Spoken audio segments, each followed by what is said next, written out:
everyone give a standing ovation and welcome All India Rank 5th Mr. Utkarsh Dwivedi. Please welcome.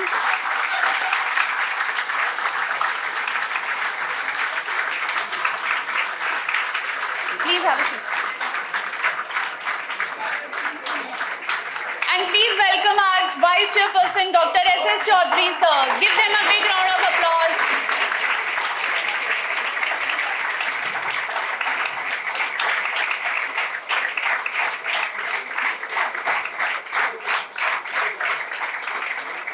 Thank you so much for coming. Please be comfortable, please. Please have a seat. Please be comfortable. Hi everyone. A very good morning to all of you. Hope you all are doing well. Good morning. Good morning, ma'am. Utkarsh, it's a great pleasure to have you here with us. Firstly, we all would like to congratulate you on the tremendous success you have got by achieving All India 5th rank. Congratulations to you. A big round of applause. Heartiest congratulations to you. You have made us really proud. Now, I would like to request our Vice Chairperson, Dr. S.S. Chaudhary sir, to present shield to our topper. Sir, please. Please give them a big round of applause.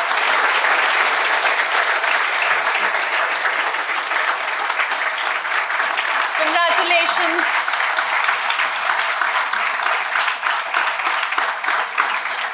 Thank you so much to our Vice Chairperson and Utkarsh. Congratulations to you. As we are already running late, so without any further delay, I will request Utkarsh to come and guide our students about answer writing skills and share strategies about how to crack IAS. Utkarsh, please. So, good afternoon. So, कैसे हो आप लोग? बढ़िया?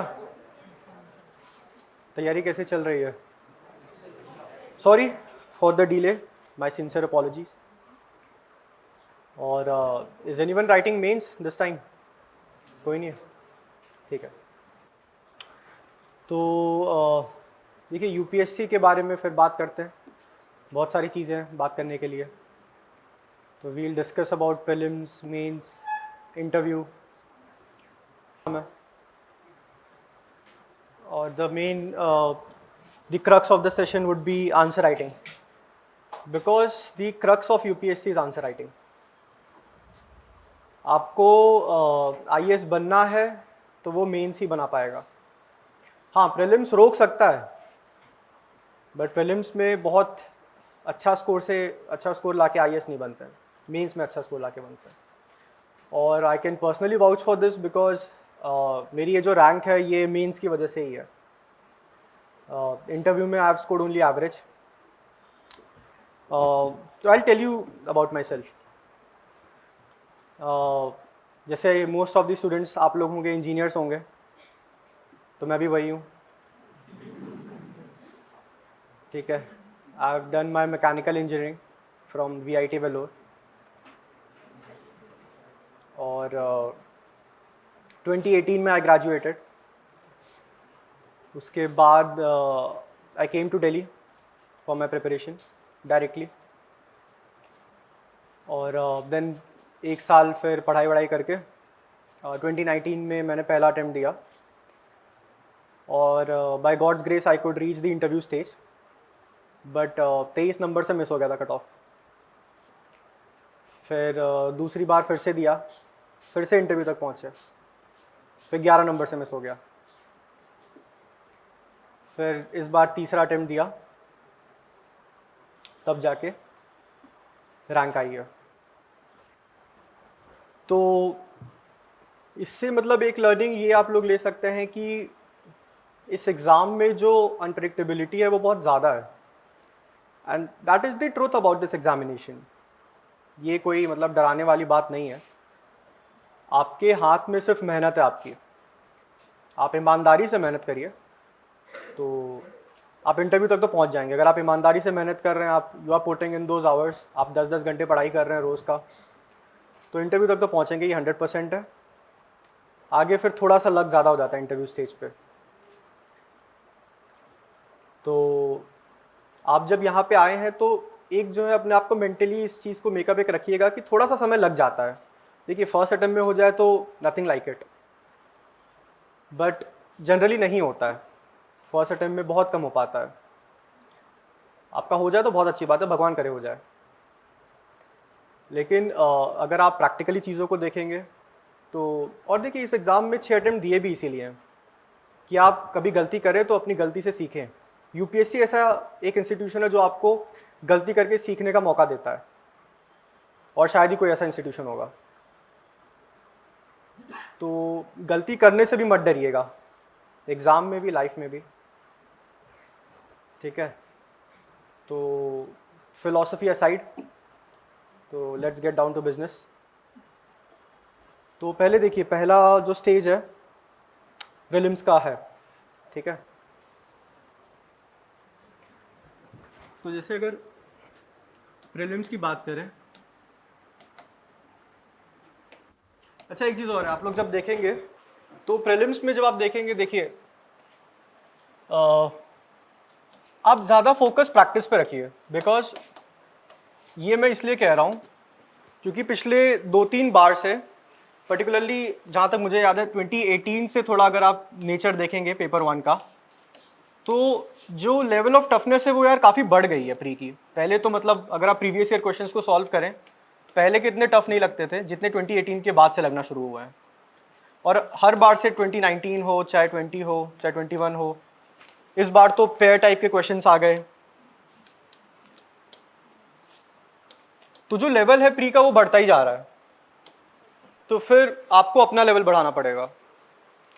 तो how do you do that? तो अगर मैं आपको अपना बताऊं तो मैंने पहले 2019 वाले अटेम्प्ट में करीबन 72 पेपर लगाए थे। फिर 2020 में बीच में कोविड आ गया था, तो थोड़े एक्स्ट्रा पेपर्स भी लगाने का टाइम मिल गया, तो मैंने 97 पेपर लगाए। फिर 2021 में मैंने 66 पेपर लगाए, और इतना तब हो रहा था जब मैं लगातार इंटरव्यू भी दे रहा था, क्योंकि मैं हमेशा pre mains interview, pre mains interview, pre mains interview, मैं फंसा रहा इसमें हमेशा, इस साइकिल में, जो कि अच्छी भी चीज़ है। क्योंकि अगर आप किसी भी बीच में स्टेज में बाहर होते हो तो फिर आप कई बार डायरेक्शन लेस हो जाते हो कि अब पढ़े क्या। 6 महीने, 8 महीने, 1 साल का अगर आपको टाइम दे दिया जाता है तो कई बार डायरेक्शन लेस हो जाते हैं। तो देखिए, इसीलिए अब जैसे आपने इतने पेपर्स लगा लिए, ठीक है, मान लीजिए आपने कुछ 70 पेपर लगाए, तो आपके 7000 क्वेश्चंस प्रैक्टिस हो गए। उसके बाद प्रीवियस ईयर क्वेश्चंस लगाइए। मार्केट में किताबें आती हैं 25 साल सॉल्व पेपर और ये लगा लीजिए, तो लगभग 10,000 क्वेश्चंस आपके प्रीलिम्स के लिए हो गए, ठीक है। तो यार आपको लगता है 10,000 क्वेश्चन लगाने के बाद प्री रुकता है? नहीं रुकता है। मेरा तो नहीं रुका, और आपका भी नहीं रुकेगा यार। तो मेरा जो पूरे प्रिपरेशन का क्रक्स था वो प्रैक्टिस था। अगर मैं मेंस में भी आपको बताऊं तो मैंने अपने पहले अटेम्प्ट में करीबन 43 पेपर लगाए थे, दूसरे में करीबन 26, इस बार 19। बट इसमें भी जो पेपर मैं नहीं लगा पाता था, ये तो मैंने 3-3 घंटे बैठ के लगाए थे, इसके अलावा कुछ मैं लगाता था जिनमें मैं आंसर की स्ट्रक्चरिंग करता था, वो भी करीबन 20-25 पेपर ऐसे होते थे, सब मिला के 50 पेपर हो ही जाते थे, ठीक है। तो अब आंसर की स्ट्रक्चरिंग भी बहुत इंपॉर्टेंट प्रैक्टिस एक होती है, क्योंकि कई बार क्या होता है मेंस में आंसर राइटिंग का एक इनर्शिया होता है, मन ही नहीं करता आंसर लिखने का। हम लोग सोचते हैं कि पहले प्रिपेयर कर ले अच्छे से फिर जाए आंसर लिख के आए। तो वो ये कभी मत सोचिएगा कि पहले अच्छे से प्रिपेयर कर लें, उसका कोई फायदा नहीं है। आप कितना भी पढ़ लीजिए यूपीएससी में, मतलब यार आता कुछ और ही है। और ये चीज़ एक सोर्स ऑफ कॉन्फिडेंस भी थी मेरे अंदर इसी चीज़ को लेके, क्योंकि जैसे क्या होता है कि आपका अगर अगले दिन एग्जाम है, अब आपको इस बात का टेंशन है कि यार मैंने पढ़ा नहीं है, ये छूट गया, वो छूट गया, तो मैं ये सोचता था कि जो पढ़ा है वो तो वैसे भी नहीं आने वाला है कल, तो फिर इतना टेंशन क्यों लेना है। तो इसीलिए प्रैक्टिस पे फोकस करिए, और अब आंसर की स्ट्रक्चरिंग क्या होती है। और देखिए मेरी हैंडराइटिंग देखिए बहुत कुछ खास नहीं है, और तब भी मेरे मेंस में 3rd हाईएस्ट है, 871 है मेरा टोटल। तो अगर किसी को अपनी हैंडराइटिंग को लेके कॉम्प्लेक्स होगा तो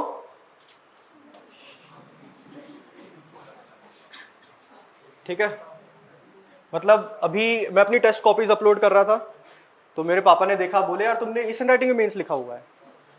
तो मैंने कहा वहां तो इससे भी गंदी थी, ये तो फिर भी टेस्ट कॉपीज है मेरी। तो हैंडराइटिंग का कोई इशू नहीं होता, बस पढ़ने में आना चाहिए, समझ में आना चाहिए, तो इसका भी लोड नहीं लेना है। तो जैसे कोई भी अगर क्वेश्चन अगर होता है, ठीक है, तो मान लीजिए कि what are the challenges affecting Naxal affected areas,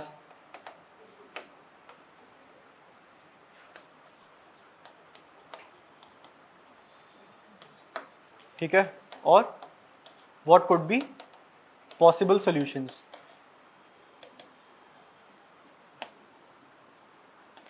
अब जो लैंग्वेज है क्वेश्चन की उसको भी देखिए, what could be the possible solutions. और यूपीएससी की भी ऐसी लैंग्वेज होती है, ठीक है, what could be the possible solutions. There is no the solution कि हाँ आप ये कर दो नक्सल की प्रॉब्लम सॉल्व हो जाएगी। तो आप कहाँ हो फिर, आप जाओ मतलब सॉल्व करके आओ प्रॉब्लम, अगर आपको सारा सॉल्यूशन पता है तो, क्योंकि कोई एक सॉल्यूशन होता ही नहीं है किसी प्रॉब्लम का। तो कभी भी आपके आंसर्स में एक डेफिनेटनेस नहीं होनी चाहिए कि यही सही है, यही बेस्ट है, ठीक है। तो जो आपके आंसर्स में लैंग्वेज आप यूज करेंगे ना, वो बहुत एक्सट्रीम नहीं होनी चाहिए, ठीक है। यूपीएससी चाहता है आपकी एक बैलेंस पर्सनालिटी हो और आपके आंसर्स भी बैलेंस्ड हो, ठीक है। ये सब कहीं नहीं होना चाहिए आपके आंसर्स में कि गवर्नमेंट फेल हो गई इस चीज में। वो थोड़ा हिंदू पढ़ पढ़ के ऐसे लगता है, ठीक है, कि क्या हो रहा है, अच्छा पेपर है, बट ऐसा नहीं है कि गवर्नमेंट फेल नहीं हो रही है। अगर आप 1947 में हमारी जो हालत थी और आज 2021 में जो 22 में जो है, बहुत आगे आ गए हैं यार, बिना काम के नहीं आए यहाँ पे, बहुत लोगों ने काम किया है तब जाके यहाँ तक पहुँचे। तो ये माइंडसेट भी अपना पॉजिटिव रखिए। आप जिस सर्विस के लिए आ रहे हैं, अगर नेगेटिव माइंडसेट से आएंगे ये खराब है वो खराब है, तो फिर बहुत दिन तक टिकेंगे नहीं इसमें। और वो चीज़ आपके आंसर्स में रिफ्लेक्ट करनी चाहिए। आपके आंसर्स आपके ऐसे में एक होप रिफ्लेक्ट करना चाहिए कि हाँ यार इस देश का कुछ हो सकता है,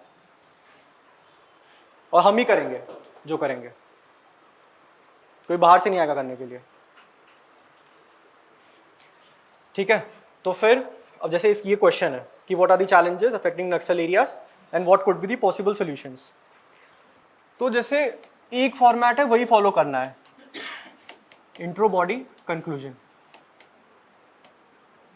बहुत ज़्यादा इसमें कोई इनोवेशन का स्कोप नहीं है इस चीज़ में, डिजिटल वर्सेस हैंडमेड नोट्स। तो देखिए मैंने अपने पहले अटेम्प्ट में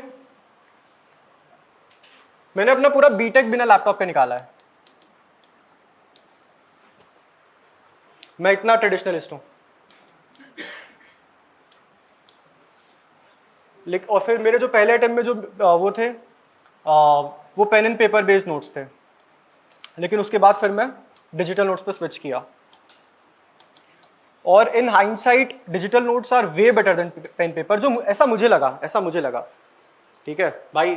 पेन पेपर से रैंक 1 आई है, तो ऐसा नहीं है कि ये इस अप्रोच में कोई दिक्कत है, बट मेरा पर्सनल एक्सपीरियंस ये कहता है कि डिजिटल नोट्स थोड़े बेटर होता है, थोड़े नहीं काफ़ी बेटर होता है। वो इसलिए है बिकॉज जो नेचर है यूपीएससी का वो बहुत डायनामिक हो गया है, वो डेली चेंज हो रहा है ऑन अ डेली बेसिस।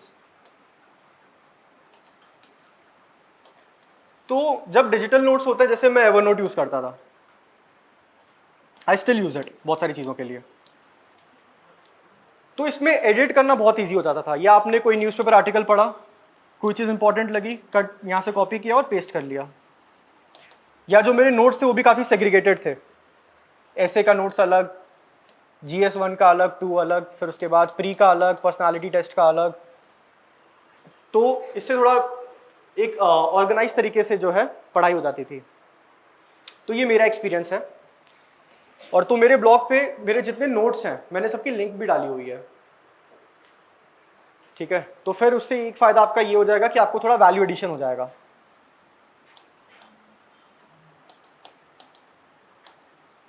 क्योंकि यूपीएससी में देखिए वो क्वेश्चंस पे आएंगे, लेकिन यूपीएससी में दो चार चीजें, कुछ अप्रोचेस को समझ लीजिए। किताब पढ़ने के पीछे मत भागिए। मैंने अपने 4 साल की प्रिपरेशन में अपार्ट फ्रॉम एनसीईआरटी 3 किताब पढ़ी है। एक एनवायरनमेंट की, एक पॉलिटी की लक्ष्मीकांत, और एक स्पेक्ट्रम, बस, अपार्ट फ्रॉम दी एनसीईआरटी।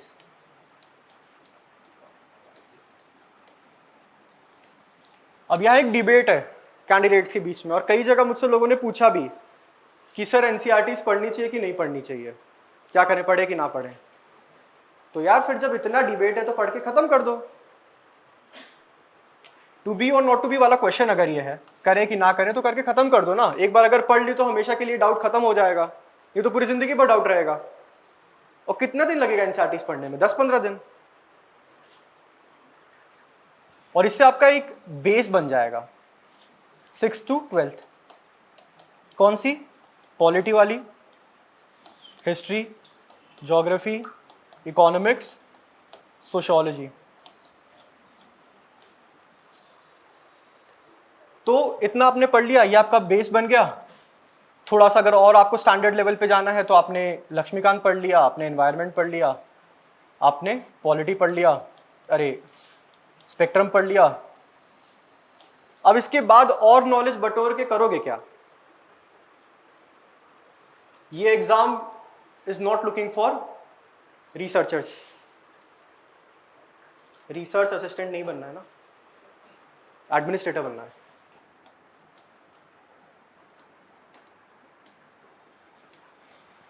तो जितनी नॉलेज है उसी में एग्जाम निकालनी है। और आप लोग यूपीएससी के क्वेश्चंस का, प्रीवियस ईयर क्वेश्चंस आपने देखा है, प्री हो गया, मेंस हो गया, तो कोई ऐसे क्वेश्चन नहीं होते जिसको पढ़ के ऐसा लगे कि यार ये कहां से पूछ लिया। 2-4 क्वेश्चन तो होता ही है वैसा, बट फिर वो सबका वही हाल है। मेरे 51% नंबर है मेंस में, 5th रैंक है। इसका मतलब 50% तो मुझे भी नहीं आता था। तो इसका मतलब यूपीएससी चाहता ही नहीं कि आपको सब कुछ आए। तो जब यूपीएससी नहीं चाहता तो आपको क्यों जो है सब कुछ पढ़ना है?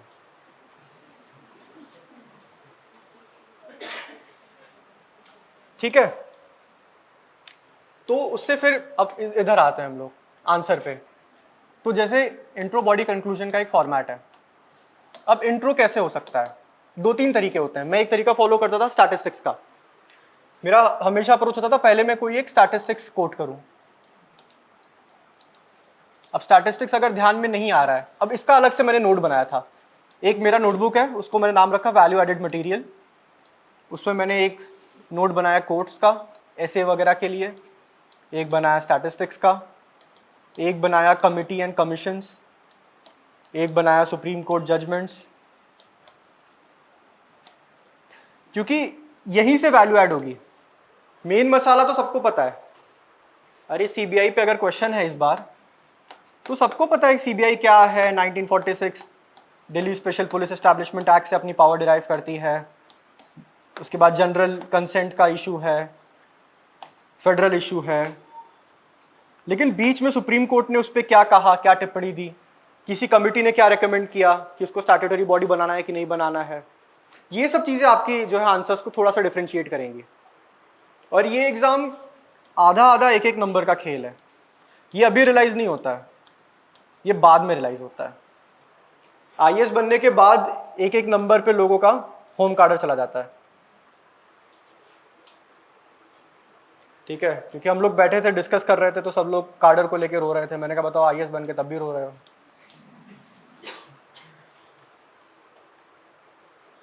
तो इसीलिए आप कोशिश करिए कि जितना ज्यादा आप जो है नंबर खींच सकते हैं उसको खींचिए। ठीक है, तो जैसे एक स्टैटिस्टिक्स में कोट करता था, जैसे इस वाले क्वेश्चन में नक्सल वाले में मैं इसको कोट कर दूंगा कि इंडिया के सपोज 90 डिस्ट्रिक्ट्स नक्सल अफेक्टेड हैं, और ये डेटा कहाँ से होगा, ये होगा मिनिस्ट्री ऑफ होम अफेयर्स का डेटा।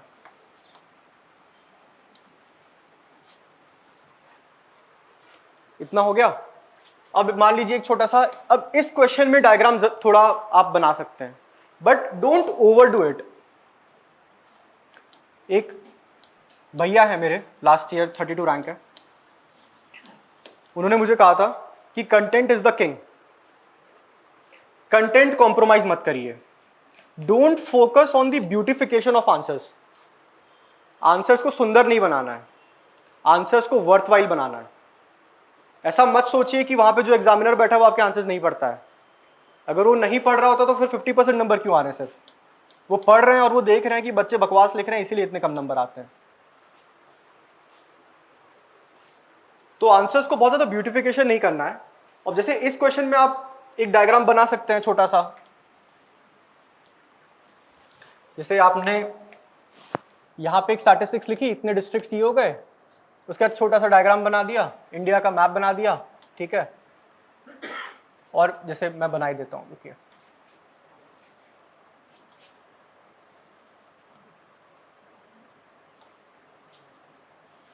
फिर आप इतना पोर्शन हाईलाइट कर देंगे ऐसे और लिख देंगे ये रेड कॉरिडोर है।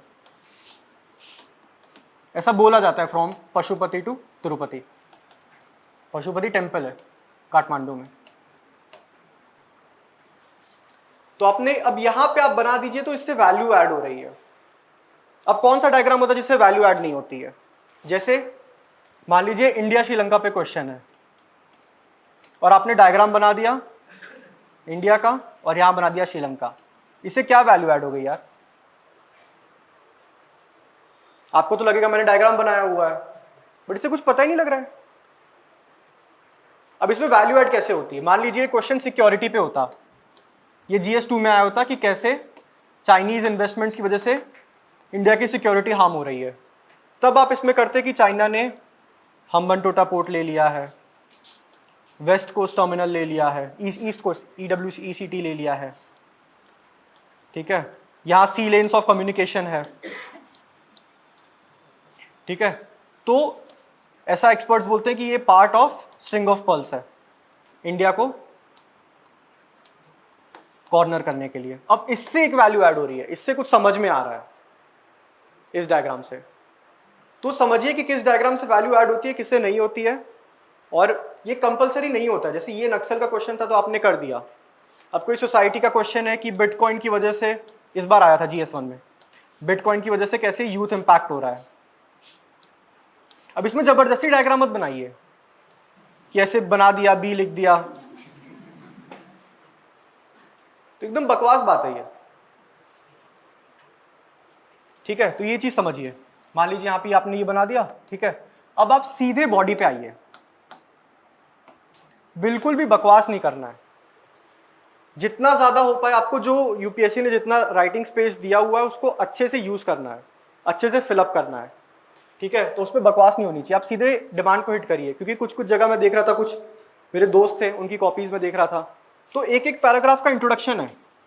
यार एक पैराग्राफ लिखो, चाहे एक लाइन में लिखो, एक ही नंबर तो पाओगे इंट्रोडक्शन का। इससे ज्यादा कौन देगा? एक पैराग्राफ लिख दोगे तो कोई 5 नंबर थोड़ी देगा इंट्रोडक्शन का। एक लाइन का इंट्रो होता है सर, या कंक्लूजन भी जो होता है, चलो कंक्लूजन में बाद में आऊंगा, ठीक है। फिर बॉडी पे आ गए कि व्हाट आर दी चैलेंजेस, तो आप ऐसे चैलेंजेस लिखिए और ऐसे बॉक्स बना दीजिए। जैसे आपने एक इंट्रोडक्शन एक लाइन में लिखा, डायग्राम बनाया, फिर चैलेंजेस करके बॉक्स बना दीजिए। अब ये बॉक्स बनाने का फायदा, ये मैंने अनुदीप सर से ही सीखा था। तो इसका फायदा क्या होता है, आपने चैलेंजेस लिख के आपने ऐसे पॉइंट लिस्ट डाउन कर दिया, तो एग्जामिनर को दिख जाता है कि इसको सब पार्ट, इसने सब पार्ट को आइडेंटिफाई कर लिया है। इस क्वेश्चन में 2 सब पार्ट है, एक चैलेंजेस वाला और एक पॉसिबल सॉल्यूशंस वाला। तो उस क्वेश्चन के मार्क्स उसी हिसाब से बटे हुए होंगे। तो आपने पहले सब पार्ट को आइडेंटिफाई कर लिया और एग्जामिनर को दिखा दिया ये चीज कि हाँ हमने आइडेंटिफाई कर लिया है। फिर आपने कुछ पॉइंट्स लिखे, मैं ऐसे आरो बना के लिखता था, कुछ लोग 1 2 3 4 ऐसे भी लिखते हैं, बट मैं बोलता हूँ ऐसा मत लिखिए।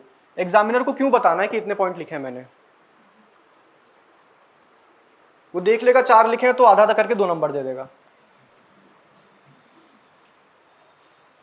ठीक है, अब यहाँ पे वो एरो थोड़ी गिनने बैठेगा। फिर उसके बाद आप आ गए पॉसिबल सॉल्यूशंस। फिर आप उसमें 2-3 चीजें ऐसे करके लिख सकते हैं। ऐसे आपने लिखा, इंट्रोडक्शन भी हो गया, एक डायग्राम भी हो गया, सब पार्ट आइडेंटिफाई हो गया, 3-4 पॉइंट हो गए, दूसरा सब पार्ट आ गया, 3-4 पॉइंट हो गए। अब आप कंक्लूजन पे आएंगे। अब देखिए ये होता है कि 2 चीजें होती हैं, वे फॉरवर्ड लिखें कि कंक्लूजन लिखें। एक ही चीज लिखनी है और कंक्लूजन लिखना है। वे फॉरवर्ड अगर ऐसा है कि जगह बची हुई है, जैसे मान लीजिए 10 मार्क्स का क्वेश्चन था ये, क्योंकि ऐसे जनरली 10 मार्क्स के होते हैं छोटे छोटे क्वेश्चन, तो उसमें 2 ही पेज मिलता है। इतना सब करने के बाद आपके पेज में जगह ही नहीं बचेगी। अब आपने लास्ट में वे फॉरवर्ड लिख दिया और कंक्लूजन नहीं लिखा, तो आंसर्स कहीं ना कहीं इनकम्प्लीट है यार। बिना कंक्लूजन के आंसर इनकम्प्लीट होता है। तो रादर देन ये लिख के अपना टाइम वेस्ट करने से अच्छा इसी चीज को आप कंक्लूजन में लिख दीजिए कि बंदोपाध्याय कमेटी ने ऐसा ऐसा रेकमेंड किया था और इसी से हम लोग जो है नक्सल रीजन की प्रॉब्लम को we can try to address. ऐसे वो वर्ड होना चाहिए, ट्राई टू एड्रेस। ये नहीं कि अगर ऐसा करेंगे तो नक्सल की प्रॉब्लम सॉल्व हो जाएगी, ऐसा नहीं होता। इतना आसान नहीं हो प्रॉब्लम, नहीं तो अभी तक सॉल्व हो गई होती। अब जैसे कंक्लूजन में 2-3 चीजें होती हैं, how to write a good conclusion. तो इसमें मेरा एक अप्रोच था, मैं जो क्वेश्चन पेपर मिलता था उस पर क्या करता था, ऐसे लिख लेता था।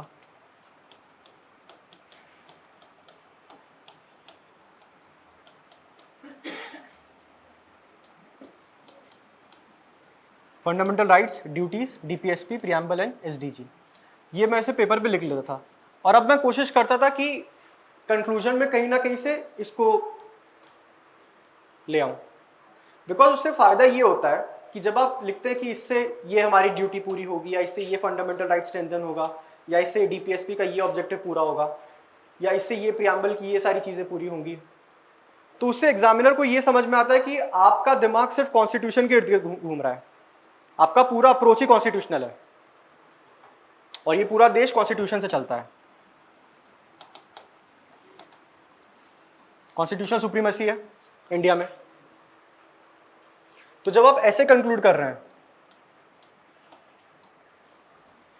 तो इससे ऐसा लग रहा है कि हाँ, आपके दिमाग में कॉन्स्टिट्यूशन है कि ये करने से हमारा कॉन्स्टिट्यूशन का ये ऑब्जेक्टिव मीट हो जाएगा। तो ये एक अप्रोच काफी फायदा करती है, मैंने तीनों मेंस में यूज किया, इट वर्क्स। ठीक है, या एक बहुत बेसिक डाउट होता है पेन कौन सा यूज करें मेंस लिखने के लिए। तो एक पेन है जो मैं यूज करता था, पायलट V7 RT।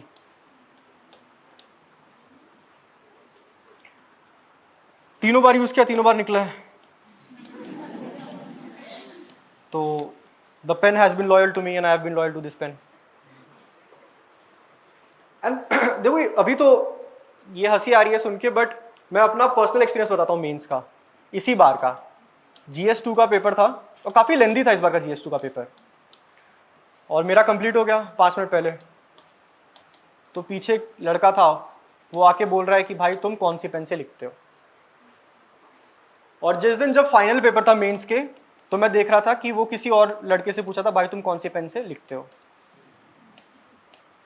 पता नहीं हुआ कि नहीं हुआ उसका, लेकिन उसका पूरा मेंस यही जानने में चला गया कि दूसरे लोग कौन सी पेन से लिखते हैं। एकदम सही एक्सपीरियंस बता रहा हूं। तो this is a good pen, मतलब चाहे तो यूज कर सकते हैं, नहीं तो ये तो पर्सनलाइज चॉइस होती है यार अपनी अपनी। ठीक है, और जैसे अब अप्रोच, कुछ अप्रोच की बात करते हैं आंसर राइटिंग की। तो पहले मैं क्या करता था, मैं 1 से 20 तक शुरू करता था। 1 से शुरू किया, 20 तक गए, खत्म कर दिया पेपर।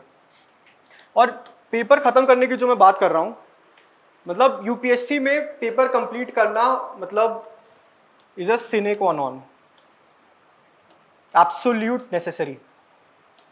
अगर आपने पेपर छोड़ा तो आपने पाप किया है और इसकी कोई मतलब जस्टिफिकेशन नहीं है।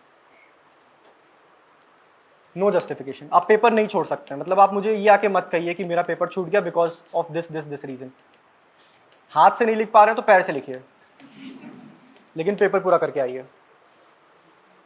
देखिए, अगर आप पेपर पूरा कर रहे हैं and you are writing somewhat relevant, पूरा रेलेवेंट कोई नहीं लिख पाता, तो this is a personal guarantee कि आपका मेंस क्लियर होगा, क्योंकि मेरा तीनों बार इसी वजह से हुआ है। जो पूछा है वो लिखना है और पेपर पूरा करना है, ये गारंटी है इंटरव्यू कॉल आएगा। तो अप्रोच देखो कैसे है।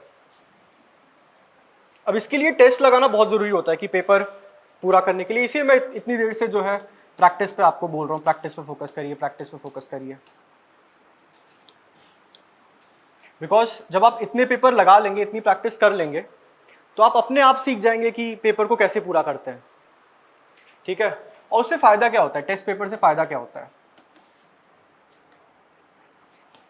पहली चीज होती है आपको पेपर लगाना आ जाता है, you get the knack of attempting the paper.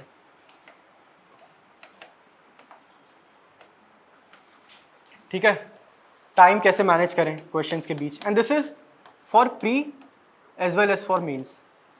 अभी मैं इंटरव्यू का इतना डिस्कस नहीं कर रहा हूँ, उसको मैं एंड में थोड़ा सा एक ले लूंगा, ठीक है। और ऐसे को लेके मैं बहुत ज़्यादा नहीं बताऊंगा, बिकॉज यार एक्चुअली मेरे 2 बार से ऐसे में कम नंबर है, 103 111। पहली बार तो ठीक थे, बट 103 और 111 है इस बार, तो इसका मतलब कहीं ना कहीं मैं खुद नहीं समझ पाया हूँ ऐसे की अप्रोच को। तो अगर मैं आपको बताऊंगा तो मैं कहीं ना कहीं आपको गलत बताऊंगा। लेकिन ऐसे के लिए 2 टॉपर्स हैं, एक Radhika Gupta, last year 18 rank, और एक टी प्रतीक राव। इन दोनों के लास्ट ईयर 140 प्लस थे, और इनका अप्रोच को जरूर पढ़िएगा। या इस बार जैसे क्या करिए, देखिए एक टेलीग्राम पे चैनल है इंटरव्यू ट्रांसक्रिप्ट करके, किसी को पता है? हाँ, इंटरव्यू ट्रांसक्रिप्ट करके चैनल है, बहुत ही ऑथेंटिक चैनल है। उसको कुछ सिविल सर्वेंट्स ही रन करते हैं और यूपीएससी के रिगार्डिंग इंफॉर्मेशन वगैरह देते रहते हैं। तो वो हर साल जो टॉपर्स हैं उनके टेलीग्राम चैनल का लिस्ट कंपाइल करते हैं, और इसी से याद आया कि मेरा कोई टेलीग्राम चैनल नहीं है, तो अगर कहीं मिले तो वो होगा फेक। वैसे है भी, बट वो फेक है। तो मैंने क्या किया था लास्ट ईयर कि मैं उस टेलीग्राम चैनल पे गया और मैंने वो खोला कि जो उन्होंने लिस्ट बनाई थी टॉपर्स की, और सारे टॉपर्स के टेलीग्राम चैनल पे गया। फिर मैंने सबका मार्कशीट उठा के देखा और देखा कि किसके किस में अच्छे नंबर हैं, बिकॉज सबके सब में अच्छे नंबर नहीं होते हैं। मेरे पीएसआईआर में अच्छे हैं और जीएस में अच्छे हैं। तो मैंने देखा कि किसके एसए में अच्छे हैं, कोई होगा जिसके GS1 में अच्छे होंगे, कोई GS2 में अच्छा होगा, कोई GS4 में अच्छा होगा। अच्छा, GS4 की आंसर राइटिंग में अलग से थोड़ा सा डिस्कस कर लेता हूँ, बिकॉज इसका थोड़ा सा ना निश अप्रोच है। तो जैसे आपने देखा कि किसी का GS1 अच्छा है, अब उसने अपने टेलीग्राम चैनल पे अपनी कॉपीज डाली होंगी, तो आप उसकी GS1 की कॉपी उठा के देखिए कि उसके GS1 में इतने अच्छे क्यों हैं। फिर आप ऐसे सबका करेंगे तो you will get the best of all the world.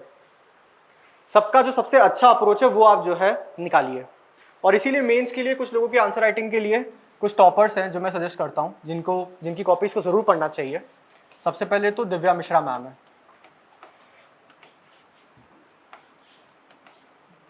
देखिए एक चीज आप नोटिस करिए कि मैं कई सारे टॉपर्स का आपको ऐसे नाम गिना सकता हूं, बिकॉज मैं एक्चुअली उनकी कॉपीज को बहुत ज़्यादा पढ़ता था बैठ के, और कई सारे टॉपर्स की कॉपीज को मैं रिसर्च करता था कि किसने कितने नंबर हैं, किसके कैसे अप्रोच किया, कौन ज़्यादा अच्छा लिखता है, कौन कैसा लिखता है, किसकी अप्रोच को मैं फॉलो कर सकता हूँ। तो दिव्या मिश्रा मैम है, उनके लास्ट ईयर 450 प्लस थे जीएस में, और एथिक्स में 129 थे, विच इज़ वेरी गुड।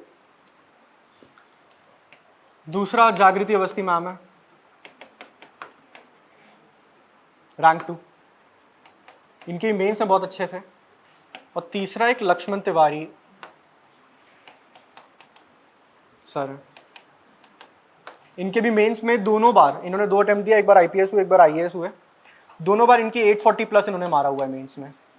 तो अगर 2 बार कोई लगातार 840 प्लस मारा है मतलब वाकई उसको पता है आंसर कैसे लिखना है मेंस में। तो इनकी कॉपीज को जरूर आप पढ़िएगा।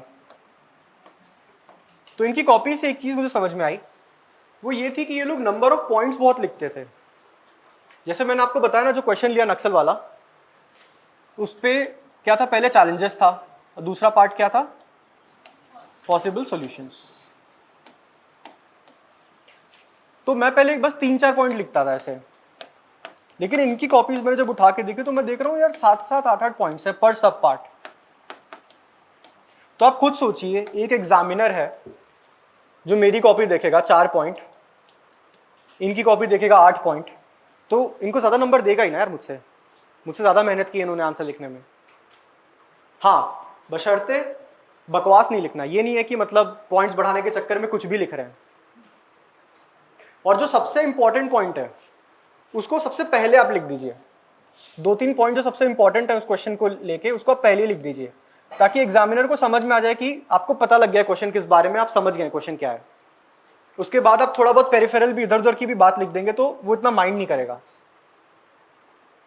ठीक है, तो डिमांड को तुरंत हिट करना है। और दूसरी चीज जो मैं एक देखता था दिव्या मिश्रा मैम के उसमें, वो था कि वो पॉइंट्स को एग्जाम्पल से सब्सटैंशिएट करती हैं। एक पॉइंट लिखा, एग्जाम्पल लिख दिया, ठीक है, कोई करंट एग्जाम्पल लिख दिया। अब करंट अफेयर्स का भी एक जो है यहां से थोड़ा सा डाइग्रेस करते हैं। करंट अफेयर्स का सबको डाउट होता है कि क्या करें, कैसे करें। तो करंट अफेयर्स यार ऐसी चीज है ना कि उसके पीछे बहुत भागना नहीं है, because current affairs is everything under the sun. जो देश में हो रहा है, जो दुनिया में हो रहा है, सब करंट अफेयर्स ही है। तो सब नहीं पढ़ सकते हैं और सब यूपीएससी पूछेगा भी नहीं, और जो पढ़ते हैं वो यूपीएससी पूछता नहीं। तो फिर एक पॉइंट के बाद हमें अपने आप को लिमिट कर देना है। तो मैं जैसे 2-3 न्यूज़ में पढ़ता था, 3 पढ़ता था मैं, तो मैं आपको नहीं बोलूँगा आप 3 पढ़ो, एक ही पढ़ लो काफ़ी है, ठीक है। और फिर कोई लास्ट में कंपाइलेशंस आते हैं बहुत सारे, उठा लिया आपने कोई कंपाइलेशन प्री के पहले और मेंस के पहले, और बाकी जो बचे हुए करंट अफेयर्स है वो कहाँ से आपकी प्रैक्टिस हो जाएंगे, आपके टेस्ट पेपर्स से। इसलिए जो मैं पहले बात कर रहा था, इंपॉर्टेंस ऑफ टेस्ट पेपर्स, पहला मैंने क्या बताया था कि आप अटेम्प्ट करना सीख जाते हैं पेपर को, टाइम मैनेज करना सीख जाते हैं। तीसरी चीज, आप नए क्वेश्चंस को सीख जाते हैं, नई नॉलेज मिलती है वहां से, उनके सॉल्यूशन से। बिकॉज मैंने कहा ना, बहुत ज्यादा पढ़ाई करने का अप्रोच नहीं होता है, किताब खोल के पढ़ना नहीं है। उससे अच्छा अगर आपको कोई नई चीज जाननी है तो उससे अच्छा आपने एक पेपर लगा दिया और वहां से जो क्वेश्चंस होंगे आप वहां से बहुत सारी चीजें अपनी नॉलेज को गैदर कर लेंगे, और वो एक बेटर तरीका होता है यार। और चौथी जो सबसे इंपॉर्टेंट चीज होती है टेस्ट पेपर से जो मिलती है, वो होती है अनएक्सपेक्टेड क्वेश्चंस को कैसे टैकल करें, क्योंकि सारा खेल ही यही है। यूपीएससी मतलब मैं पर्सनली ये बोलता हूँ कि यूपीएससी में तीनों स्टेज पे एक ही चीज चेक होती है, और वो होती है आपकी पर्सनालिटी। आपका नॉलेज कहीं पे भी चेक नहीं होता तीनों जगह। हाँ, एक मिनिमम नॉलेज तो होना ही चाहिए यार, एक थ्रेशोल्ड होता है, उतना तो होना ही चाहिए, उसके ऊपर कोई मतलब नहीं है। आपकी पर्सनालिटी कैसे चेक हो रही है कि ये जो अनप्रिडिक्टेबल क्वेश्चंस दिए जाते हैं ना, प्री हो गया चाहे मेंस हो गया, वो यही जानने के लिए दिया जाता है कि आप इस चीज को देख के आप घबराते तो नहीं है, और अगर आप घबरा गए, यू लूज योर ग्राउंड, तो आप बाहर हैं इस एग्जाम के। मतलब यूपीएससी फिर बहुत मर्सीलेस है, वो बिल्कुल सेलेक्ट नहीं करता है ऐसे लोगों को। क्योंकि आप देखिए ना, अभी कोविड आया था, अब एकदम अनफोर्सीन पैंडेमिक था, जो डीएम्स थे उनको पता भी नहीं था क्या करें, कैसे जो है ऑक्सीजन खत्म हो गया, ये हो गया, वो हो गया, एसेंशियल सप्लाईज नहीं आ रही है। अब ये पूरा एक अनप्रिडिक्टेबल सिचुएशन आया था उनके आगे। तो ऐसे टाइम पे you can not lose your ground, आप अपना मेंटल रेजिलियंस नहीं खो सकते हैं। तो यही वो टेस्ट कर रहा है यूपीएससी आपका, कि जब आपको प्री में स्ट्रेस में डालेंगे मेंस में 9 दिन तक स्ट्रेस में डालेंगे, और इंटरव्यू में तो भले आधे घंटे का होता है, लेकिन वो एक्सपीरियंस जो होता है उसमें काफ़ी स्ट्रेस हो जाता है कई बार। तो आप उसको टैकल कर पा रहे हैं कि नहीं कर पा रहे हैं, because the nature of job is stressful. अरे यार, मतलब इंडिया मतलब देश का सबसे बड़ा डेमोक्रेसी है, सबसे कॉम्प्लेक्स डेमोक्रेसी है। उसको एडमिनिस्टर करने के लिए आपके अंदर वो है कि नहीं?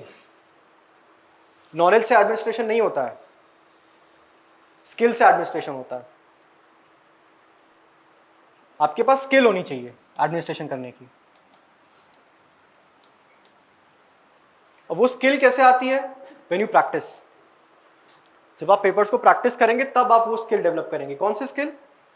अनएक्सपेक्टेड क्वेश्चंस को टैकल करने की स्किल, चाहे वो प्री हो, चाहे मेंस हो, चाहे इंटरव्यू हो।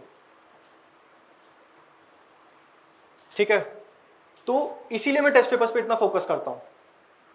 और इसीलिए मतलब अगर देखिए आपके पास अगर टाइम कम है, समझ में नहीं आ रहा है क्या पढ़े क्या नहीं पढ़े, कंफ्यूज है, चुपचाप टेस्ट लगा लीजिए। कुछ सोचना नहीं है, चुपचाप बस टेस्ट लगाना है।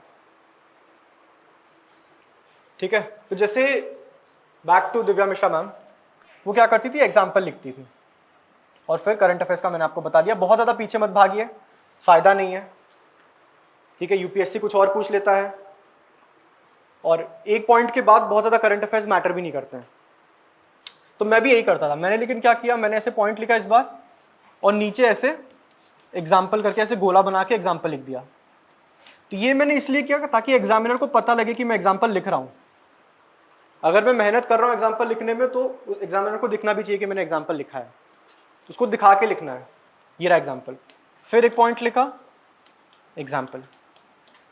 अब हर पॉइंट में तो पॉसिबल नहीं होता एग्जाम्पल्स कोट करना, बट मैक्सिमम आप कोशिश करिए जब भी आप पॉइंट्स लिखें आप उसको एग्जाम्पल से सब्सटैंशिएट करिए, कोई करंट एग्जाम्पल से। इसीलिए आपका करंट अफेयर्स अच्छा होना चाहिए। और अच्छा तो मतलब सबसे अच्छा उसका तरीका न्यूज़पेपर ही होता है। ठीक है, तो एक चीज तो मैंने ये बता दी कि एग्जाम्पल्स लिखना है, एक चीज मैंने ये बता दी ज्यादा नंबर ऑफ पॉइंट्स लिखने हैं। अब मैं अपना अप्रोच बताता हूं। मैंने जैसे 1 से 20 जाता था मैं, बट इसका एक ड्रॉबैक हो गया मेरे साथ। मैंने अपने दोनों मेंस में यही अप्रोच फॉलो की, दोनों बार लगभग सेम ही नंबर थे मेरे। फिर मेरा एक फ्रेंड है, उसने क्या किया, उसने मेरी एक GS3 की कॉपी, एक टेस्ट कॉपी, और जागृति मैम की GS3 की सेम टेस्ट कॉपी उठाई, और उसमें मेरे 109 नंबर थे, उनके 120 नंबर थे।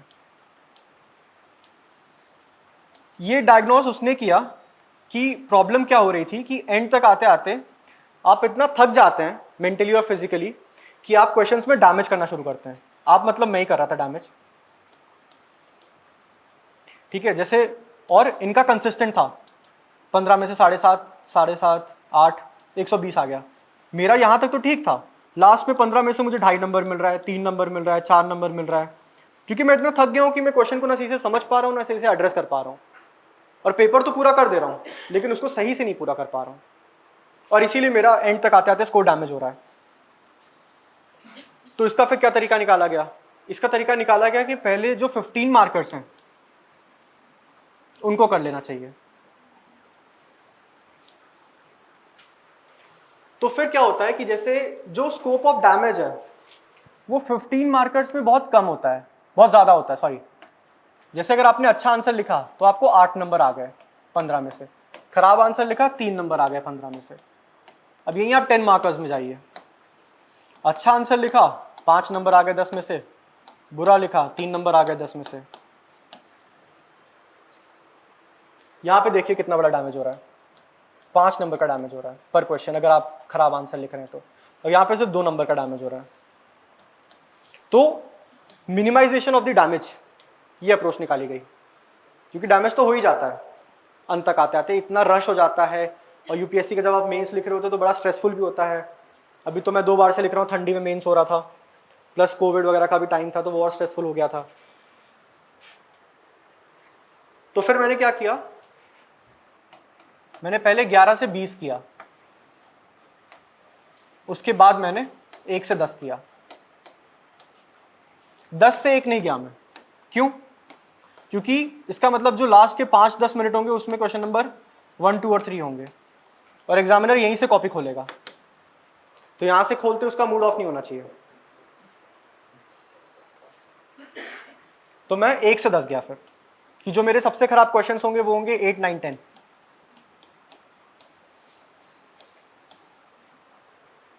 और यहाँ पे अगर वो कम भी देगा तो कितना देगा यार, 3 नंबर तो देगा ही 10 में से। लेकिन यहाँ 15 में 3 दे देगा तो बहुत बड़ी दिक्कत हो जाएगी। तो इनिशियली मैं अपना सारा आउटपुट और सारा फोकस यहाँ पे दे रहा था, और इसीलिए मोस्ट प्रॉब्ली जैसे मेरा जीएस का भी स्कोर इस बार 118, 119, 92 और 117 जीएस 1 2 3 4। इसका मतलब ये करीबन 50% के पास के नंबर है इसको छोड़ के। जीएस 3 में तो यार किसी के नंबर नहीं आ रहे पिछले कुछ टाइम से, यूपीएससी ने सप्रेस किया हुआ है इसको। वो क्यों हो रहा है? बिकॉज ज़्यादातर मार्क्स यहाँ से निकाल दे रहा हूँ मैं। बस इस अप्रोच का एक ड्रॉबैक है, और वो बहुत बड़ा ड्रॉबैक है। वो ये है कि आपकी जो आंसर राइटिंग जो स्पीड होनी चाहिए वो बहुत तेज़ होनी चाहिए। क्योंकि ये जब 15 मार्क्स आप करते हैं ना, 3-3 पेज आपको मिलता है भरने के लिए, और स्टार्टिंग में जब आप इनको करते हैं तो आप बहुत सारा समय इन पे दे देते हैं। और मेरे साथ ये हर पेपर में हुआ है कि लास्ट में मेरे पास 1 घंटा बचता था और 1 से 10 क्वेश्चन बचते थे। अब 1 घंटे में 10 क्वेश्चन करना है 6 मिनट में पर क्वेश्चन, और this is not an easy task. लेकिन उससे बस वही फायदा है कि एंड में जो डैमेज हो रहा था वो कम हो रहा था। 10 मार्क्स में कितना डैमेज हो जाएगा, बट यही लास्ट में अगर जब मैं 15 नंबर वाले करता था तो वहाँ पे ज़्यादा डैमेज होता था। और इसने वाकई मेरे स्कोर्स को बूस्ट किया, बिकॉज मेरा पीएसआईआर में भी पहले, जैसे पीएसआईआर में क्या होता है कि 20 मार्कर्स होते हैं, 15 मार्कर्स होते हैं, 10 मार्कर्स होते हैं। तो पहले मैं 10 करता था, फिर 15, फिर 20। तो मेरा एक बार 235 आया था फर्स्ट अटेम्प्ट में पीएसआईआर में, फिर 280 आया, इस बार 314 आया। इस बार मैंने क्या किया, पहले 20 को किया, फिर 15, फिर 10।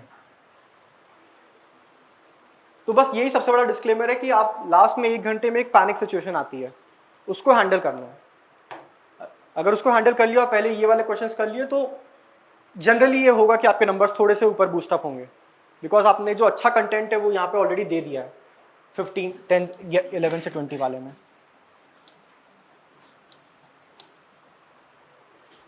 ठीक है, तो ये तो अप्रोच था। तो हैविंग डिस्कस्ड प्री मेंस, थोड़ा सा मैं आपको इंटरव्यू के बारे में बता देता हूँ, and then we'll take some doubts. तो इसको यूपीएससी बोलता है पर्सनालिटी टेस्ट।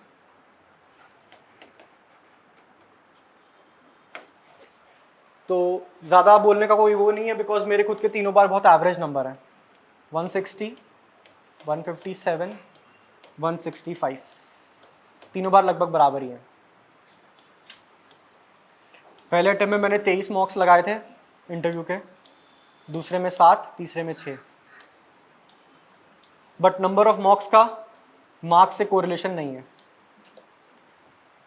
इसलिए जब आप इंटरव्यू स्टेज पे पहुंचे तो don't run after too many marks. यहाँ का मॉक अच्छा है, because I used to come at Bajirao for interview, 2 बार आया हूँ मैं। इनफैक्ट मुझे ध्यान है पहले अटेम्प्ट में मुझे 160 दिया था इन्होंने और मेरे उतने ही आए थे।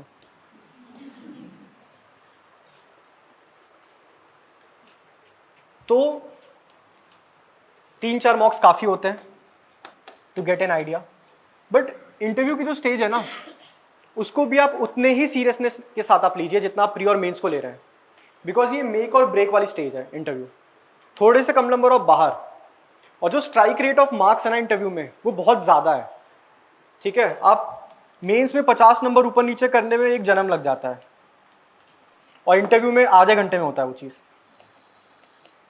30 मिनट्स में कोई 130 पे होता है, कोई 180 पे होता है, या 200 पे होता है। तो 50 से 70 नंबर का खेल हो जाता है सिर्फ आधे घंटे के अंदर अंदर। और मुझसे पूछिए, बिकॉज मैं 2 बार एवरेज नंबर लाके मेरे मेंस में ठीक ठाक थे, और मेरे से कम नंबर पे मैं देखता था कि लोगों के इंटरव्यू में थोड़े अच्छे हैं, तो आज उस लिस्ट में और मैं लिस्ट के बाहर हूँ। और इस बार भी अगर मेंस में नहीं होता तो मैं बाहर ही था। ठीक है, तो इसको एकदम सीरियसली लीजिएगा तीनों स्टेज को। उसकी प्रिपरेशन कैसे करते हैं, तो मैंने क्या किया था, मैंने इसमें भी अलग से एक नोटबुक बनाई पर्सनालिटी टेस्ट की एवरनोट पे, और उसको सेग्रीगेट किया अपने ऑप्शनल के बारे में, करंट अफेयर के बारे में, मैं यूपी से हूँ तो यूपी के बारे में, लेकिन हम लोग रह रहे हैं एमपी में बहुत टाइम से, तो एमपी के बारे में मैंने पढ़ाई वीआईटी से की है, तो वीआईटी के बारे में, तमिलनाडु के बारे में। इनफैक्ट 2019 में तो सबसे पहला क्वेश्चन ही ये था कि तुम तमिलनाडु में 4 साल रहे हो, तुम्हें तमिल आती है कि नहीं आती। आसान भाषा थोड़ी है भाई।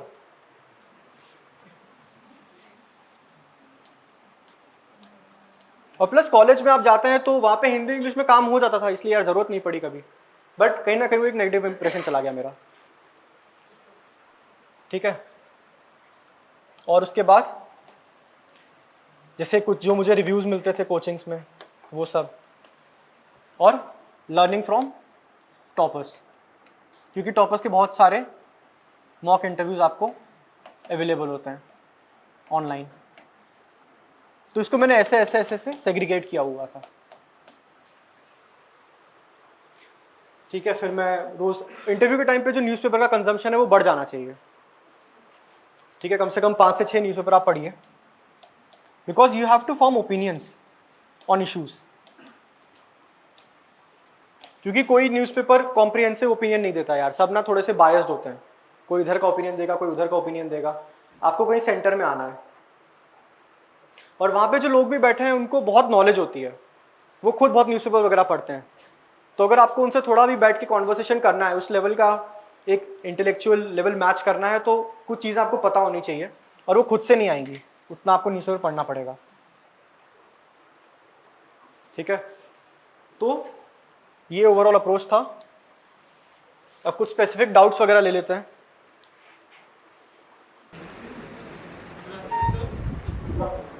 So my question with you is that, like, considering that you are an engineer and then you had PSIR, how far things, both the subjects of engineering and PSIR, help you in cracking your interview as well as the exams? यार engineering का तो ऐसा कोई वो नहीं था, but engineering की approach काम आती है यूपीएससी में। लास्ट नाइट पढ़ने वाली वो अप्रोच काम आती है। तो और प्लस एक प्रेशर हैंडल करने का जो एक तरीका हो जाता है कि लास्ट के 1 मंथ में इंजीनियरिंग कॉलेज में क्या होता था, असाइनमेंट्स, क्विजेस, लैब्स, टर्मेंट्स, ठीक है। मतलब लाइफ वॉज हेल 1 महीने के लिए। तो वो स्ट्रेस आप झेलना सीख जाते हैं वहाँ से। बाकी as such direct knowledge engineering की यार मतलब आपके इंटरव्यू में काम आती है। जैसे मेरा मैकेनिकल था, तो मुझसे अपने सेकंड इंटरव्यू में एक क्वेश्चन मैकेनिकल का उन्होंने पूछा, मैंने कहा सर मुझे नहीं आता, तो वो जान गए बेकार है इससे मैकेनिकल का पूछना। उसके बाद उन्होंने कुछ नहीं पूछा मुझसे मैकेनिकल का, ठीक है। तो कहीं ना कहीं इंटरव्यू में आपके काम आ जाएगा। बाकी ऐसे तो मेन सेंस में कोई काम नहीं है उसका। PSIR तो यार it was purely based on interest. मेरा इंटरेस्ट था PSIR में, क्योंकि मुझे ह्यूमैनिटीज पढ़नी थी, लेकिन पिताजी ने पढ़ने नहीं दिया। उन्होंने कहा नहीं इंजीनियरिंग करो। जो सब्जेक्ट आप इंटरेस्ट से पढ़ेंगे ना उसमें यू विल एक्सेल, ठीक है। Thank you, sir. Good afternoon sir. मेरे को जैसे हम महीने का टारगेट बनाते हैं सर पढ़ने के लिए, तो स्टार्टिंग तो सर काफ़ी एनर्जी से होती है, लेकिन सर लास्ट में जाते जाते ना माइंड में ब्लॉक होने लग जाता है। तो सर उसको कैसे हैंडल करना। और सर एक चीज़ हो रही है इसी के साथ सर, डिस्ट्रैक्शन भी होती है सर चीज़ों से, मतलब कभी घूमने चले गए, कभी मूवी देख ली, या वो सब चीज़ें ना फिर वो पढ़ने में थोड़ा सा वो हो जाता है। समझ रहा हूँ। वैसे क्वेश्चन बहुत इंपॉर्टेंट पूछा तुमने कि माइंड ब्लॉक होता है तो क्या करें। तो उसके लिए ब्रेक्स लीजिए, ठीक है। ये मैं बोलता हूँ यार सबसे कि don't be too harsh on your self, क्योंकि मैं ऐसा नहीं हूँ यार, ठीक है। मेरी फिलॉसफी है कि सब बैलेंस होना चाहिए। जैसे एक आप अगर 10 घंटे पढ़ रहे हैं रोज, तो 6 दिन पढ़े, 60 आवर्स हो गया। अब इलॉन मस्क तो बनना नहीं है कि 100 घंटे काम करना है, अपना काम इतने में हो जाएगा। एक दिन अगर बचा संडे, ब्रेक ले लीजिए। तो 1 महीने में 4 ब्रेक्स, कोई दिक्कत नहीं है यार, रोबोट थोड़ी है। और ब्रेक लेंगे नहीं तो सस्टेन नहीं कर पाएंगे प्रिपरेशन को, इसलिए ज़रूरी होता ही है भाई। 2 साल 3 साल खींचना है, अगर एक भी अटेम्प्ट दोगे, एक पहले में भी निकालोगे तब भी तो 2 साल लगेगा। 1 साल प्रिपरेशन, 1 साल एग्जाम। 2 साल तक लगातार कौन पढ़ सकता है, कोई नहीं पढ़ सकता। तो ब्रेक ज़रूर लो। और जो दूसरा तुमने पूछा डिस्ट्रैक्शन वाला, थोड़ा दूर रहो इन सब चीज़ों से।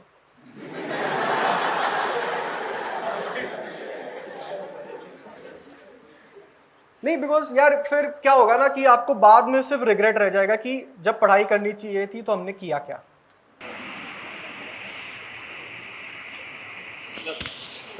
वही ना, वो कैसे दूर होते हैं, मतलब जैसे सर वो कैसे दूर होते हैं, मतलब वो पूरा ना, सिंगल रहो यार, और कोई तरीका नहीं है।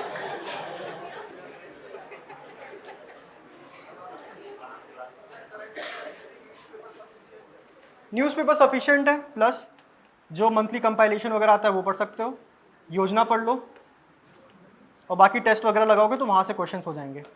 और इसके बाद भी करंट अफेयर्स ना हो तो टेंशन मत लो। सर योजना सर कितने मंथ्स का?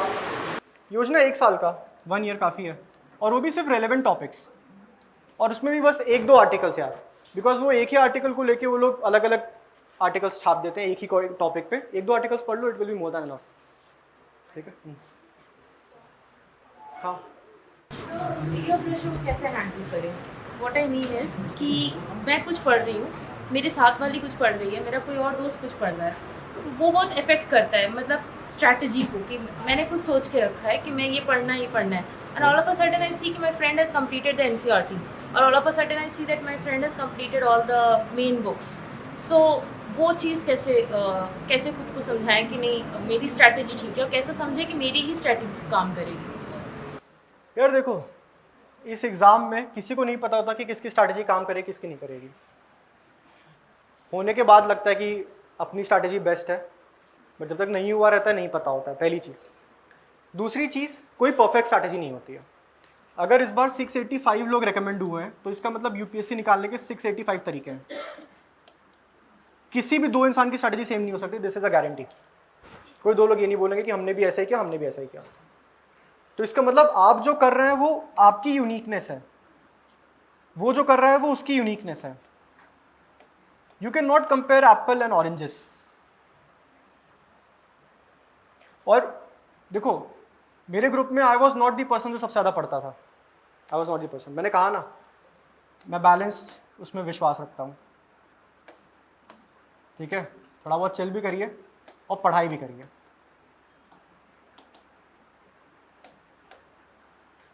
तो अपने ऊपर एक बिलीफ रखिए कि जो कर रहे हैं वो सही कर रहे हैं।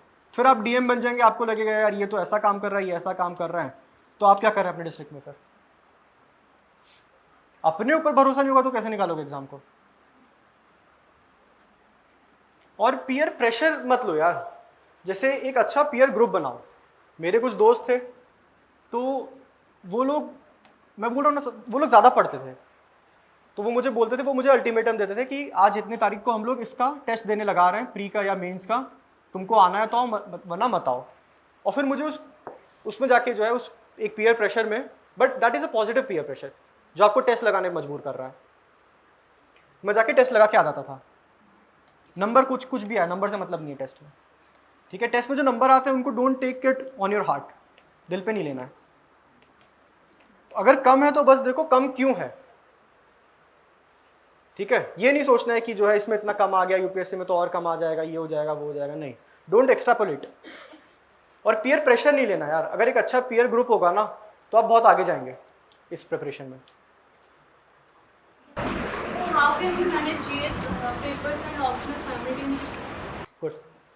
देखो, जीएस और ऑप्शनल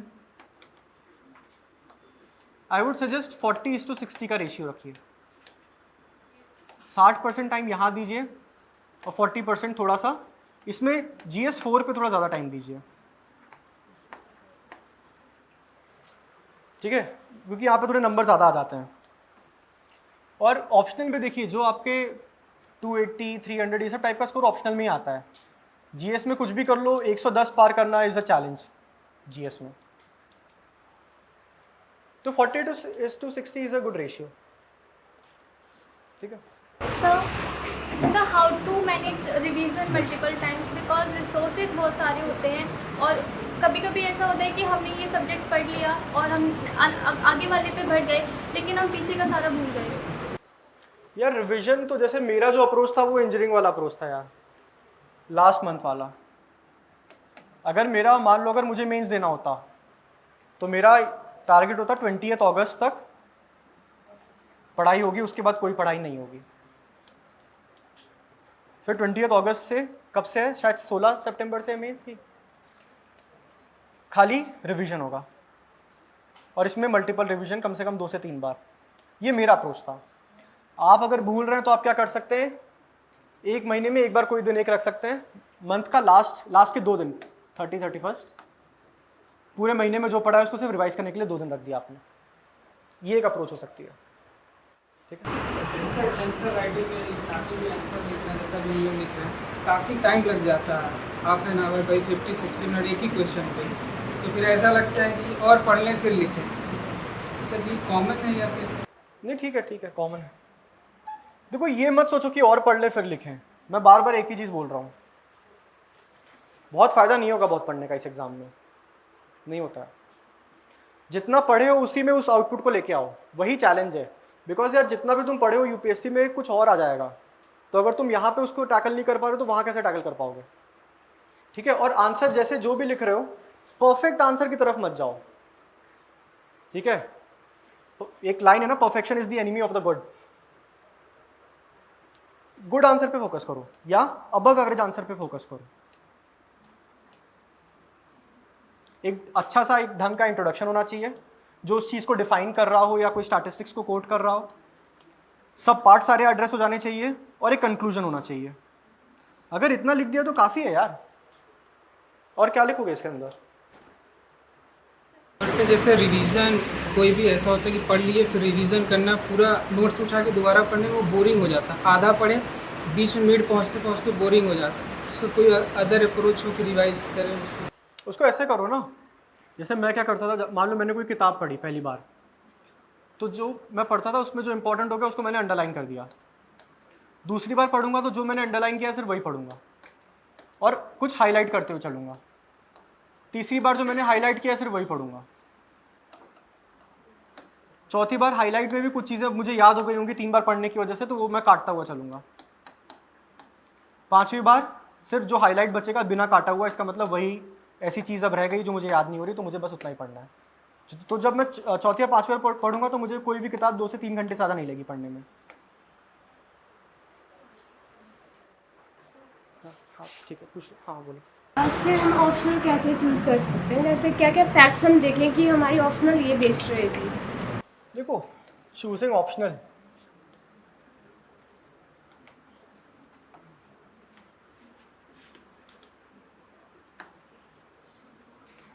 इसका सबसे इंपॉर्टेंट क्राइटेरिया है इंटरेस्ट आपका। मैंने जब मुझे PSIR लेना था तो मैंने क्या किया था, मैंने कुछ ह्यूमैनिटीज़ वाले सब्जेक्ट उठाए, हिस्ट्री, ज्योग्राफी, PSIR, सोशियोलॉजी, पबैड, और फिर मैंने उनके प्रीवियस ईयर क्वेश्चंस देखे, ठीक है। फिर मैंने उनका सिलेबस देखा, तो PSIR के क्वेश्चन जब देखे और सिलेबस देखा तो मुझे ऐसा लगा कि यार ये ऐसी चीज़ें जो मैं पढ़ सकता हूँ। IR वाले टॉपिक्स देखे, थिंकर्स को देखा, Mahatma Gandhi, BR Ambedkar, government, working, पूरा मॉडर्न हिस्ट्री, तो मुझे लगा यार ये काफ़ी मतलब इंटरेस्टिंग सा सब्जेक्ट है, इसको लिया जा सकता है, ठीक है। अगर एक साथ 2 सब्जेक्ट इंटरेस्ट ही लग दो, अगर आप कंफ्यूज। भाई अब 2 ऑप्शनल वाला गया टाइम ना।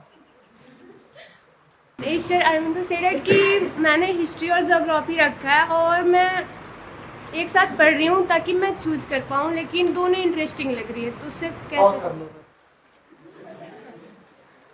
This is not the right approach. दोनों इंटरेस्टिंग लग रहा है, एक हमेशा ज़्यादा होगा। घर में जब 2 बच्चे होते हैं तो एक थोड़ा सा ज़्यादा प्यारा होता है। Sir another facts after interest, another facts we can after दूसरा प्रीवियस ईयर क्वेश्चन और दूसरा मटेरियल देख लो अच्छा खासा है कि नहीं, ठीक है। और जो मैंने प्रीवियस ईयर क्वेश्चन का एक फाइनल चीज़ में मतलब ये बोल देता हूँ कि प्री के लेके जो 25-26 साल के प्रीवियस ईयर है उनको आप सॉल्व करिए, और मेंस को लेके एटलीस्ट लास्ट के 10 साल, 5 से 10 साल के पेपर्स को सॉल्व करिए, बिकॉज मेंस में भी काफ़ी रिपीटेशन होता है। तो और सॉल्व मतलब स्ट्रक्चरिंग, इंट्रो लिखा, पॉइंट्स ऐसे हाईलाइट कर दिए, सब पार्ट्स को आइडेंटिफाई कर दिया, और कंक्लूड कर दिया। मेंस के एटलीस्ट 5 साल के करिए और प्री के 25 साल के, बिकॉज ये ऑब्जेक्टिव है, जल्दी हो जाएगा। ये ज़रूर करिएगा। ये प्रीवियस ईयर वाली जो चीज़ है ना, दिस इज़ कॉमन। ये मेरी और टॉपर से बात हुई है और सब ने ये मतलब कहा है कि हाँ हमने प्रीवियस ईयर क्वेश्चन लगाए थे। ये कॉमन है यार सब में। ठीक है, एक डाउट और लेके ख़त्म करते हैं।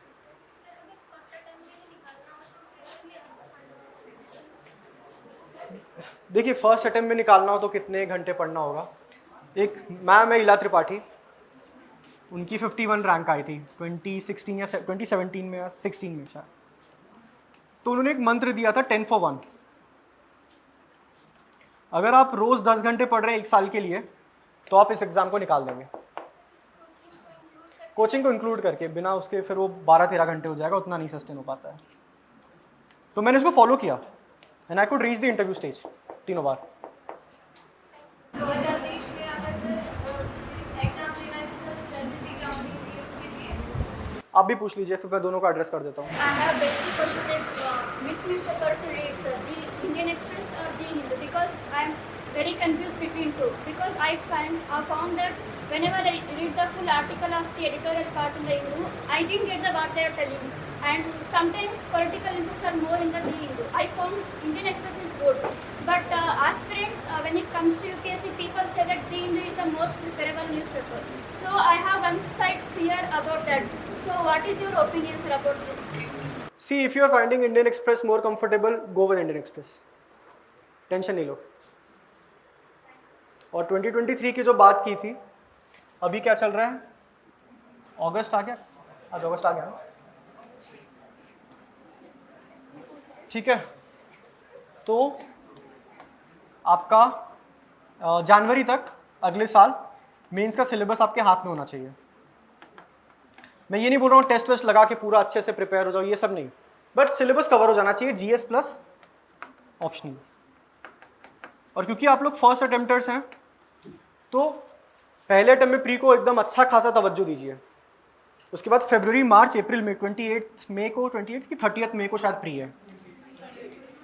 हाँ, तो 4 महीने प्री को दीजिए फॉर 2023। उसके बाद फिर आपको 3 महीने मिलेंगे, फिर से मेंस में आ जाइएगा, फिर तब टेस्ट लगाइएगा, क्योंकि आपका पहले से जो सिलेबस है वो ऑलरेडी कवर्ड है। सर जैसे कि सितंबर से मेंस एग्जाम है, तो अगर मैं क्या करूं, मेरा पीएसआईआर पे 300 प्लस मार्क आ जाए। पीएसआईआर में 300 प्लस?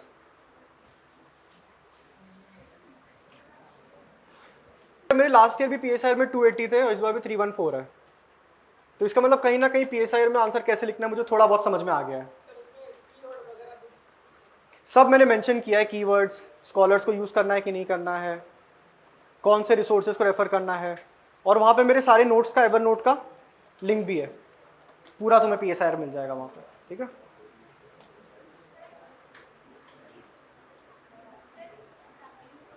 सर जैसे आपने बोला कि आपने पॉलिटिकल साइंस मतलब ऑप्शनल था आपका, तो आपने सिर्फ बोला था कि एडिशनल आपने 3 बुक्स पढ़ी थी लक्ष्मीकांत मतलब, तो सर उसके लिए ऑप्शनल के लिए आपने कोई अदर बुक रेफर नहीं की? कोई बुक नहीं, कोई बुक नहीं, सिर्फ notes, notes and test series. Notes and test series. Thank you sir. Sir actually आपने कहा था कि आपने 2 से तीसरी बार अटेम्प्ट में क्लियर किया है, तो सर आपका कोई फैमिली प्रेशर या फिर कोई रिश्तेदारों ने आपसे कुछ ऐसे कहा? सर क्वेश्चन ये है कि आपने उसे मेंटेन कैसे किया? यार देखो, क्वेश्चन तुमने अच्छा पूछा। तो क्या हुआ था, अभी जब मेरा तीसरा मेंस था तो उससे 1 हफ्ते पहले मेरे पापा के कलीग की लड़की ने बैंक पीओ का एग्जाम निकाला था।